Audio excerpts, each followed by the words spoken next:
안녕하세요. 빅머니의 권미란입니다. 문재인 대통령이 핀란드와 노르웨이, 스웨덴을 차례로 방문하는 북유럽 3개국 순방을 현재 진행하고 있습니다. 6박 8일간의 일정으로 첫 방문국인 핀란드 일정을 마치고 현지 시간 12일 노르웨이로 이동했다고 하는데요. 오늘 이번 순방에서 어떤 의미와 디테일들이 담겨 있는지 이와 함께 정부 정책의 모멘텀을 다시 한번 점검해 보도록 하겠습니다. 핀란드 방문에서는 사상 처음으로 스타트업들을 중심으로 사절단을 꾸렸습니다. 총 118개 기업 가운데서 53개사가 바로 스타트업들이었고요. AI와 5G, 바이오 헬스케어 같은 이 각 분야의 대표 스타트업들이 함께하면서 이들 사업에 대한 정부 정책에 대한 기대감도 확산되고 있다고 하는데요. 특히 핀란드는 유럽의 핀테크 산업을 이끄는 핀테크 강국으로서 또 세계적으로 가장 성공한 헬스케어 혁신 국가로서 이름을 날리고 있습니다. 그 배경이 더욱더 주목이 되고 있는데요. 핀란드 같은 경우는 핀란드는 우리나라와 마찬가지로 기존에는 대기업을 중심으로 해서 움직였던 나라였습니다. 하지만 노키아의 위기 이후로 국가적인 전략을 바꾸게 되면서 10년 만에 유럽 혁신 경제의 핵심지로 부각이 됐고 전 세계 스타트업 창업에 성지로 부상을 했다고 하는데요. 이 노키아 하면 아마 30대 이상 분들은 많이들 기억하시는 브랜드실 겁니다. 바로 1990년대 후반에 전 세계적으로 휴대폰 시장에서 점유율 1위를 차지했었던 기업이었는데요. 저가 폰부터 프리미엄까지 다양한 라인업과 또 전 세계 현지에 잘 맞춘 타겟 제품들을 선보이게 되면서 1위 자리를 고수해왔던 브랜드였습니다. 그런데 피처폰 시대가 가고 스마트폰 시대가 도래하면서 이 변화에 대응하지 못하게 되면서 1위 자리를 허무하게 내주고 결국에는 마이크로소프트 쪽으로 무선 사업부를 매각하는 그러한 무너지는 기업의 모습을 보였는데요. 핀란드는 이러한 실패를 계기로 해서 창업가 정신을 교육하고 또 해외 인재를 유치하고 혁신 산업을 육성해야 한다는 사회적인 합의를 이끌어냈습니다. 이에 따라서 국가 체질을 변화시켰는데요. 이번에 문재인 대통령의 북유럽 경제 사절단에 포함된 국내 스타트업들 기업 가운데서도 아까 계속 핀란드와 헷갈렸던 핀테크 관련한 기업들이 많이 눈에 띄고 있습니다. P2P 금융 그리고 인슈어테크, 로버 어드바이저 같은 빅데이터 분석과 AI 기반의 머신러닝의 기술을 보유한 금융 스타트업들인데요.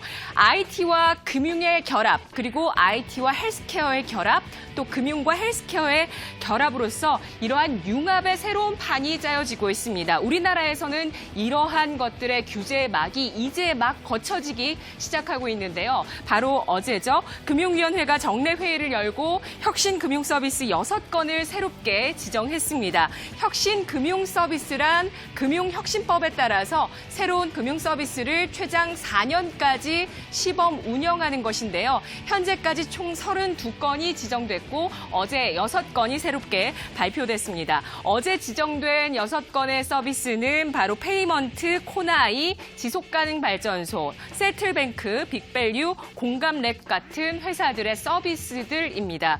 이들이 제안한 서비스를 이 금융위원회에서 심사 후 검토해서 허가를 내주는 것인데요. 특히 4건이 가장 많은 비중을 차지했던 4건이 맞춤형 대출 플랫폼 비교 서비스입니다. 이에 따라서 대출 시장에 새로운 전쟁이 예상이 되고 있는 상황인데요. 틈새를 파고든 혁신적인 편리한 금융 서비스들입니다. 먼저 하나하나 좀 면면을 살펴보자면 O2O 서비스에 적합한 지급결제 서비스가 새롭게 나오고 있는데요. 페이민트입니다. 페이민트. 카드로 뭔가를 결제할 때 꼭 카드 혜택을 받아야 하기 때문에 특히 학원비를 결제하는 아이들이 엄마의 카드를 직접 가져 가져가서 결제를 하고는 하죠. 이게 온라인 결제를 했을 때는 그 혜택을 받을 수 없기 때문입니다. 이러한 불편과 사각지대를 없애주는 서비스고요. 50세대 미만 아파트의 시세는 제공되지 않기 때문에 이것을 담보로 하는 매매 대출이 그동안 어려웠습니다. 매매 대출을 해보신 분들은 아시겠지만 KB 시세를 기반으로 매매 대출을 받게 되는데요.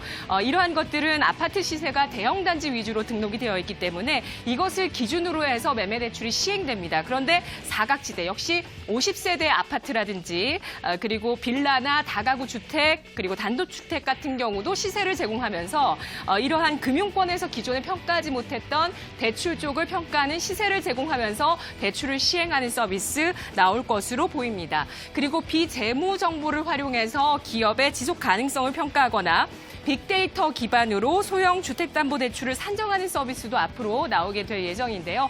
특히 상장사와 관련된 서비스를 한번 주목해 보시죠. 이번에 혁신금융 서비스로 지정된 코나아이의 개모임 플랫폼 서비스가 11월에 바로 출시 예정인데요. 이 개모임 플랫폼 서비스란 일정 금액을 모아서 매달 한 명씩 몰아주는 수만 개의 이 개모임을 모바일로 옮겨오는 것입니다. 개모임 구성원 모두가 돈의 흐름을 실시간으로 파악할 수 있고요. 편리하게 계좌를 넘겨줄 수 있는 그러한 안전한 개모임을 할 수 있는 서비스라고 하고요. 민엔지의 자회사 세틀뱅크가 SMS를 활용한 간편 계좌 등록 현금 결제 서비스를 9월에 실시하게 됩니다. 온라인 쇼핑몰에서 SMS 인증 방식으로 출금 동의를 거쳐서 계좌를 간편하게 등록하는 것인데요. 온라인 쇼핑몰에서 결제할 때 카드 결제 주로 많이 하셨죠. 그리고 최근 들어서는 이제 뭐 네이버페이다, 땡땡페이다 해서 내 계좌에 직접 연결해서 그 이후로는 비밀번호만 이제 입력하면은 바로 출금할 수 있게 하는 그러한 서비스인데요. 이것이 사실 세틀뱅크라는 이름은 없지만 세틀뱅크가 서비스를 제공하는 것이고요. 또 새로운 좀 더 편리한 형태의 서비스를 이번에 규제 쪽에서 완화가 되면서 금융위원회에서 허가를 해주게 되면서 9월에 출시하게 됩니다. 세틀뱅크는 7월 상장을 위한 일정도 돌입하고 있는데요. 이달 27일에서 28일 수요 예측을 하게 되고 7월 4일에서 5일 공모주 청약 이후에 7월 중에 상장을 예정하고 있습니다. 지난해 매출액이 571억 원, 그리고 영업이익이 132억 원. 현재 민엔지가 갖고 있는 세틀뱅크의 지분은 43% 정도입니다. 2016년 10월에 세틀뱅크의 지분 47%를 민엔지가 464억 원에 인수를 했는데요. 이 인수한 이후에 3년 만에 기업 가치가 5배 넘게 뛰어 올랐다고 합니다. 민엔지는 온라인 쇼핑 규모가 점차 커지고 있는데 거의 80% 수준의 카드 결제율에 집중되어 있는 이러한 시장의 모습이 누가 봐도 비정상적이었다면서 앞으로 언젠가 현금 결제 쪽으로 넘어가면서 정상적인 균형이 맞춰지는 시기가 올 것이다라고 예상하면서 이러한 서비스를 갖고 있는 세틀뱅크의 지분 투자를 단행했던 건데요. 이러한 예상은 적중했습니다. 그간 간편 현금 결제 서비스 시장이 굉장히 가파르게 성장하게 되면서 지난해 연간 거래 금액 가운데 34조 원을 돌파하는 모습이었고요. 또 세틀뱅크의 전체 매출에서 간편 현금 결제 서비스가 차지했던 매출이 2016년 11.7%에서 바로 지난해 43% 수준, 올해 1분기에는 48.8%로 확대됐습니다.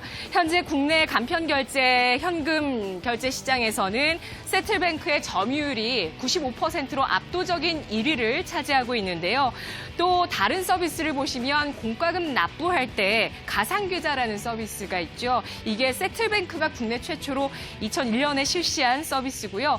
그리고 이렇게 해서 올해 초에 상장을 했던 웹캐시에 이어서 세틀뱅크가 핀테크 2호로서 하반기에 국내 코스닥 시장의 모습을 드러낼 것으로 보이고 있습니다. 문재인 대통령의 북유럽 순방 다음 일정은 바로 노르웨이로 현지 시간 12일 이동을 했는데요. 노르웨이는 궁극의 청정 에너지라고 불리는 수소 에너지 강국이자 해운 강국입니다. 이에 따라서 이번 방문에 따라서 우리나라와 노르웨이 간의 수소 에너지 그리고 조선 해양 분야의 협력을 강화할 것으로 보이고 있는데요. 특히 현재 노르웨이는 세계 6위 수준의 상선을 보유하고 있는 해운 강국이고요. 이미 절반 정도, 선박의 절반 정도를 한국에서 발주하고 있습니다. 핀테크, 수소에너지, 그리고 조선까지 모두 국가에서 공을 들이고 있는 산업들이고요.